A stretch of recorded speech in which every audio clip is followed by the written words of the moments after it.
All right, now we're going to go over how to finish up our evidence and maybe even add some research. So you want your argument to be well supported. This isn't something just you believe, you want everyone around you to believe. You want them to convince them. Well, your argument's not going to be very convincing unless your reasons are pretty solid.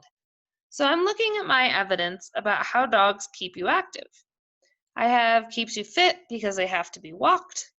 Playing with your dog makes you move, and you can run with your dog. Okay, those are pretty good pieces of evidence. I have 3 supporting details. And maybe for today, I just get 3 supporting details for each argument.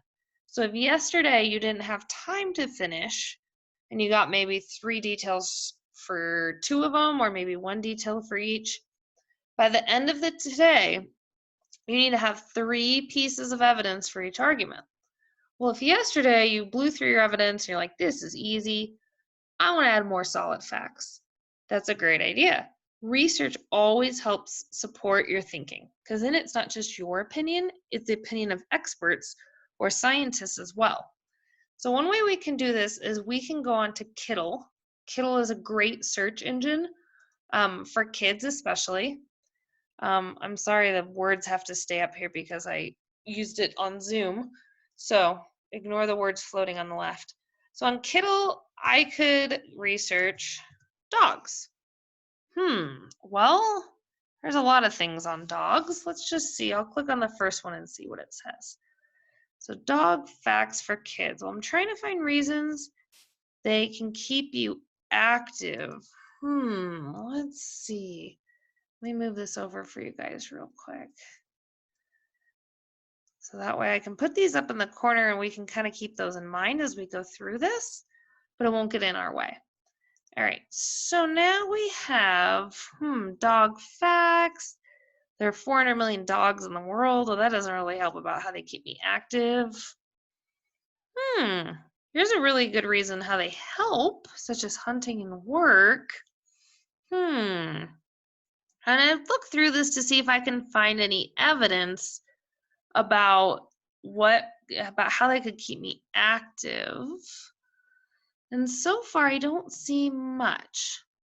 So I'm trying to make sure that I keep this in mind. Dogs keep you active. Yes, there's a lot of great facts in here, such as they have a really incredible sense of smell, or there's bulldogs and German shepherds, but that doesn't really tell me how dogs keep you active.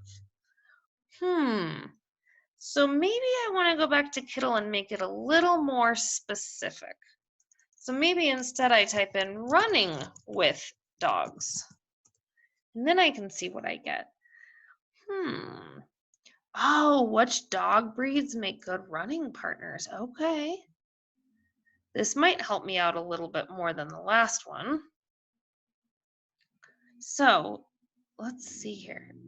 Sure, dogs need exercise just as much as their 2-legged friends. And right here it says, in fact, staying active is in their DNA. Wow, that's exactly what I was writing about. So I think maybe I'll use this piece of research to add on. So dogs are naturally built to stay active and they need exercise. Well, that's exactly what I was talking about. So now that I found this, I am look up to my top where I found it, animalplanet.com. So mine is going to say, according to animalplanet.com. I don't need the rest of the website. That's not important. I just need where it came from. So that way I can cite it in my sources, just like you guys do with books. According to paragraph 5 or on page 7 it says. In this case, I'm just going to say, according to animalplanet.com, staying active is in their DNA. That's perfect. So I'm going to go back here. I'll move these back for you guys real quick. So we'll pull these back over. Dogs keep you active. Here are my own reasons, which were good. But the fact from the Animal Planet helps even more because now I can say, all right, an expert website has information on this. So according to animalplanet.com, staying active is in, Wow, the quote was too long for me to remember. I want to make sure I quoted appropriately, so I want to go back to where I was, and maybe you have to jump back and forth a few times, that's okay. So I'll go back to where I was, and I'm going to say staying active is in their DNA. Okay, so now I can make sure that I have it cited correctly, so when I go to use it, that way when I go to use it, I know that it's going to be appropriate and it's going to be cited and it's not plagiarism anymore. So I'll go back to where I was and I'll say staying active is in their DNA. Perfect. So that way when I go to write my paragraph and I need 3 good reasons, maybe I could pick which one of these I really want to use. So maybe if I look at this and I'm like, playing with your dog makes you move. All right, that's a good reason, but it's not very specific. Maybe I'll get rid of that one. And now my 3 pieces of evidence are even stronger because I have 2 very clear-cut facts and then some expert research. So today, your job is to come up with 3 pieces of evidence for each argument.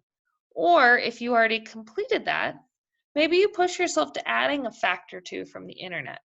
You don't have to have 3 facts for each one, but maybe 1 expert fact for each, or maybe 1 throughout your article. However many you feel like you can find, but I do want to make sure you guys are using Kittle in your searches. And make sure you might have to be a little bit more specific instead of just typing in dogs or cats. Maybe typing a little bit closer to what you're looking for. And hopefully by the end of today, you can have 3 really good pieces of evidence that support your arguments.